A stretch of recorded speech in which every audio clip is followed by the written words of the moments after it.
Monday, September 16, Hail, King of the Jews. Read Mark chapter 15, verses 15 to 20. What did the soldiers do to Jesus, and what is its significance? Let's begin with verse 15 of Mark 15. Wanting to satisfy the crowd, Pilate released Barabbas to them. He had Jesus flogged and handed him over to be crucified. The soldiers led Jesus away into the palace, that is, the praetorium, and called together the whole company of soldiers. They put a purple robe on him, then twisted together a crown of thorns and set it on him. And they began to call out to him, "Hail, King of the Jews!" Again and again they struck him on the head with a staff and spit on him. Falling on their knees, they paid homage to him, and when they had mocked him, they took off the purple robe and put his own clothes on him. Then they led him out to crucify him. The Romans utilized a severe form of beating to prepare prisoners for execution. The victim was stripped of his clothes, tied to a pole, and then lashed with leather whips to which pieces of bone, glass, stones, and nails were tied. After Jesus was whipped, the soldiers tasked with his execution continued his humiliation by clothing him in a purple robe, placing a crown of thorns on his head, and mocking him as King of the Jews. The group of soldiers is called a battalion, in this case anywhere from 200 to 600 men.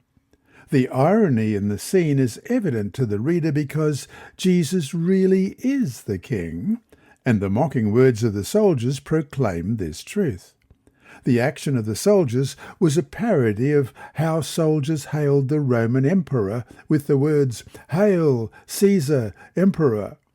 Thus, there is an implicit comparison to the emperor.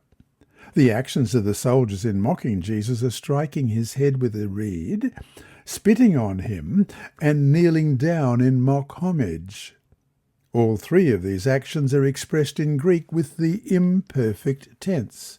In this setting, this tense has the idea of repetitive action. Thus, they kept striking him, kept spitting on him, and kept kneeling down in mock homage before him. Jesus takes all of this in silence, not responding at all.